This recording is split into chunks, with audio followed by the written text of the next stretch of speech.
tonight for the 11th round on the 2016 NASCAR PEAK Antifreeze Series powered by iRacing. The pace car ducks to pit road. 57 of PJ Sturgis. He'll take the green flag and underway from Indianapolis to turn number 1.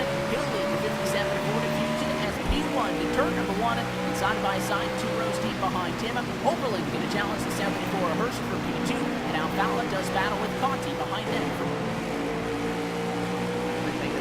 That single file spread out a little bit, except for maybe the 44 and 42. I believe Dylan Duval's going to make the move up high on Logan Clampett to move up to what is position number 842. Moves up 1.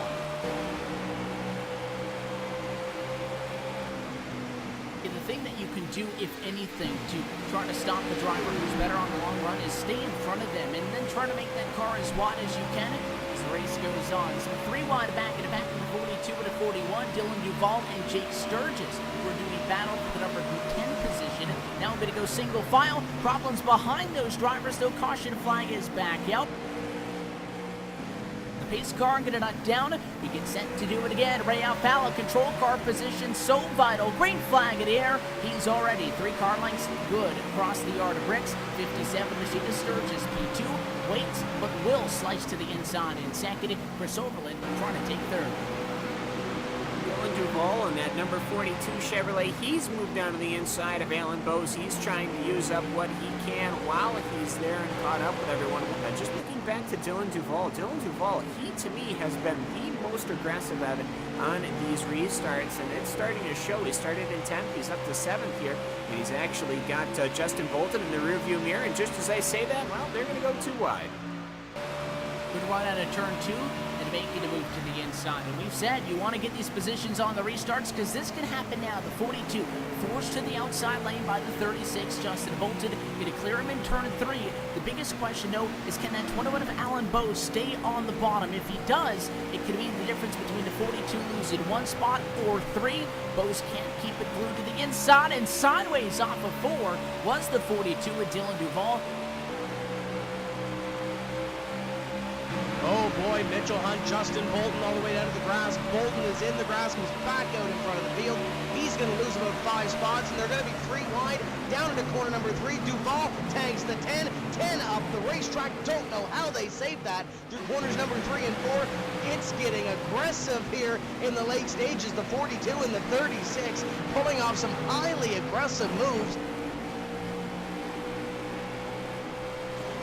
Just lost the spot to the 42 of Dylan Duval. Now the 36 of Justin Bolton to his inside, and they might have got into each other in turn 4 as the 05 hit it Gottinger to the inside. 36 tries to take that lane away, and he's not going to have any of it. 3 wide for position number 8, and the instigator, the 05, backs out. So does Hudson, and now they end up side by side for 9.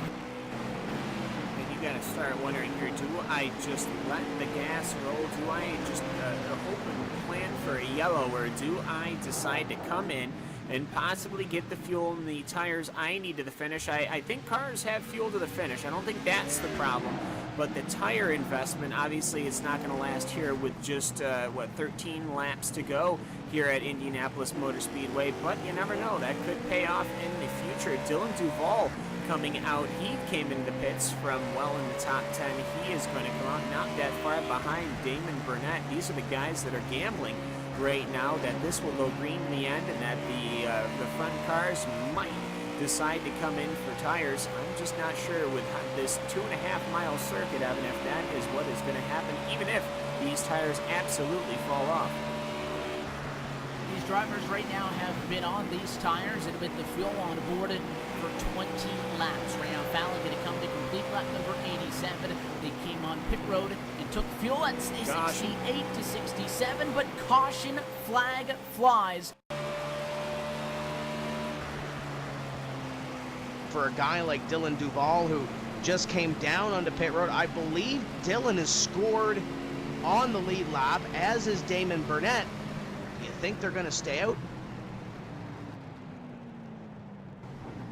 We've seen Burnett do it once. Why not twice? It is interesting because it happens again right at about that lap 20 mark on the tires. So as much as we want to say that we were expecting this, I'm sure Ray Alfala was planning on going green flag racing for the next 13 laps.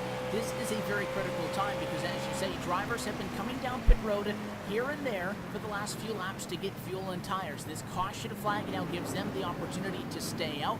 Not only that, but we could also see somebody, if they dare, inside of 10 laps to go in a position where 2 yellows would bridge us to the end of this race. Maybe try 2 tires, hope for quick caution flags, and try to defend their on-track position. Your race leaders, though, down pit road for the final time at 12 laps to go. Ray Alfala leads down PJ Sturgis, Chris Overland, Taylor Hurst, and Mitchell Hunt in the top 5. I like where it puts Dylan Duval because we're going to have a restart within 10 laps to go. He was running within the top 10 when we did have that before he came down pit road. We'll see what happens, and this could be the second consecutive race that the 42 car uses strategy to get up into the top 5 at the end of it. Pace car down and away. Trey Edson and Dylan Duval stay out to go 1-2. Alfala and Sturgis on row 2 behind. Green flag in the air. Big tire spin for the one of Trey Edson, and he's not going to have an advantage to turn 1. Outside could be the place to be for the race lead. Duval gets it on the outside, and Alfala nowhere to go, falls to 3rd. And Edson falls like a stone, 3 wide through 1 and 2, and Edson going to be stuck in the middle. It's going to be Hunt to the inside. Oh, it's going to get tight as Ottinger, and the 30 come together. Contact. The 1 is going to come together, and they are going to stack him up down the back straightaway. 30 car into the 90, and the caution flag will fly. This is the biggest restart in the career of Dylan Duval. We'll see if he can hold on to it. He's looking for that prestigious first win, as is Justin Bolton up there in position number 4. Do not count him out, but I'm sure the 42 car, the young kid from Halifax, Nova Scotia, is on pins and needles right now as they come down to a restart.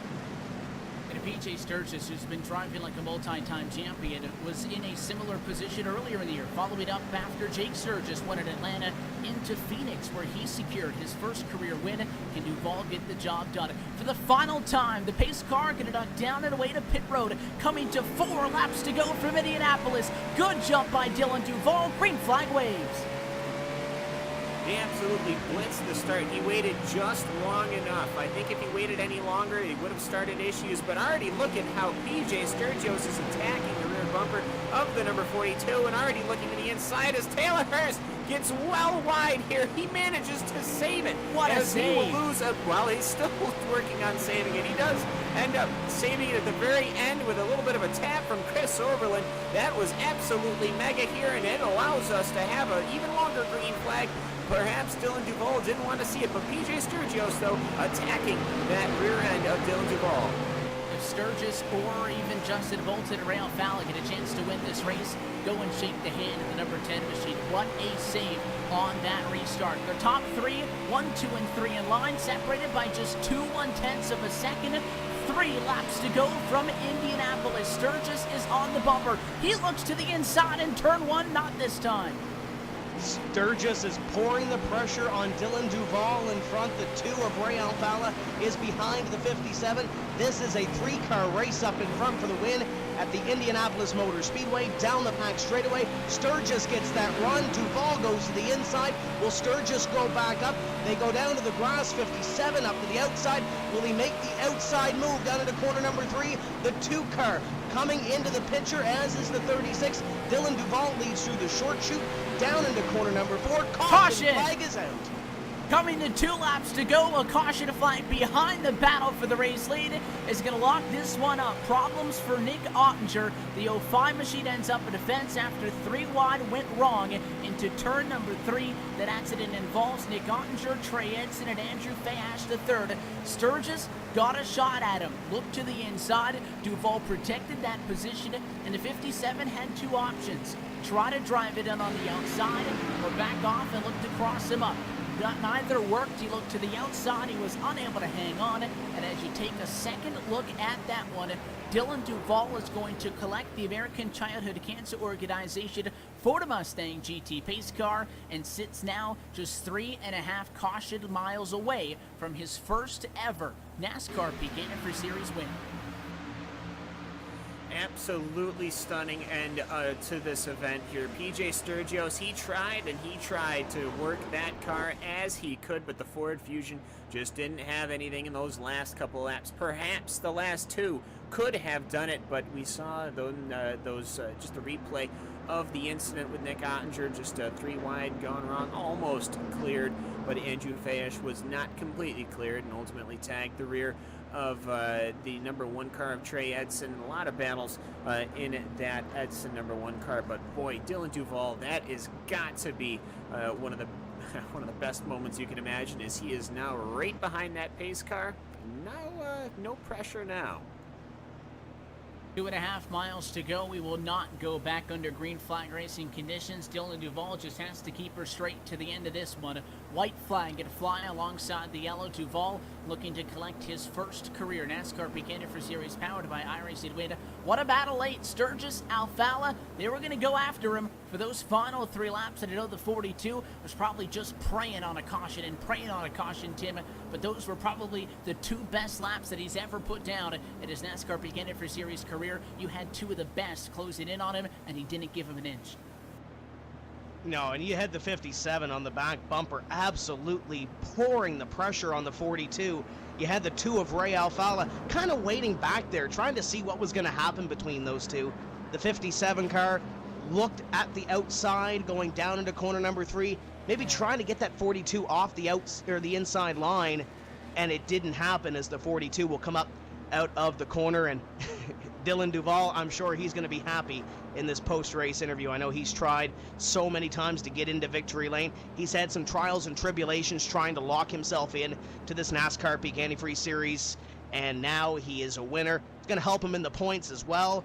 And oh, by the way, remember he came down pit road 1 lap before that caution flag came out. Talked about Kentucky finishing in 3rd. Well-timed caution there. He's going to win his first race on pit strategy. We talked a lot tonight about drivers who had a little bit of bad luck, caught up in an accident here and there, this and that, but in a case where maybe for a long time coming, a little bit of luck was due up for the driver of the number 42 Chevrolet. He's going to come at a turn number 4, not blaring, up to 200 miles an hour to turn 1, but at pace speed, at 75 miles an hour off of the final turn, and not only in a historic win for he himself, but also if you look at it in the overall picture of this championship. Not only is Dylan Duval going to get his first career NASCAR PEAK Antifreeze Series win, but he'll also become the first Canadian to get a win in this series. Checkered flag in Indianapolis belongs to Dylan Duval. An outstanding run from that number 42, made the right call, started in 10th position. Well, he's only got 9 positions up ahead, but you know what, when you come home with that checkered flag, oh, so very sweet. I'm sure he is going to be burning down that red Chevrolet in just a moment's time as the rest of the field goes by, revving their engines as they do. You can tell they're happy for them. Of course, they wish it was themselves. And of course, you got to give a big thanks to Taylor Hurst. That could have been real nasty if he wasn't able to save that car. And as, of course, PJ Sturgis and Ray Alfala looking at the championship points, Evan, not much changes. They once again finish within 1 position of each other and show that they're not going to give an inch. And Tim, look at this 42 with Dylan Duval. There's a line forming of drivers who are pulling up to congratulate the driver of the 42, a driver who has been in this championship for so very long. And we talked at the top of the broadcast how it's been a while since we saw a first-time winner in the context of this season. Such a great show here tonight to see the 42 get the job done. And you look at all those teams that have come up to him and all those drivers that have come up to him. He's bounced through a couple of teams in his sim racing career. He's worked with guys like Adam Gilliland and T-Loff. He's worked with Josh Berry in High Performance Motorsports. He's worked with Trifecta. He's gone through a lot of teams, and he finally found a home with the team over the last 2 seasons, and it's paid off to a NASCAR PEAK Antifreeze Series victory. And you look at the team, they've had a kind of dismal night. Dylan Duval and Justin Bolton, yes, in the top 5. Kevin King wrecked early. Kenny Humpy wrecked early. Greg McKinney was involved in a restart issue. But at the end of the day, it's Dylan Duval coming home with the victory. And first victory for a Canadian hailing from the East Coast in Halifax, Nova Scotia. He's going to light it up across the yard of bricks. He burns it down, and at a place like Indianapolis, no sweeter. A strategy race, a race where he had to hold off not only PJ Sturgis, who is the all-time winningest driver in 2016, but he also had to hold off the all-time winningest driver all time. If there's a way you want to get the job done, I don't think you could have written it any more. He'll celebrate for quite some time, and we'll let him as he celebrates tonight for the Indianapolis Motor Speedway, a first-time NASCAR Peak Antifreeze Series powered by iRacing winner in Dylan Duval.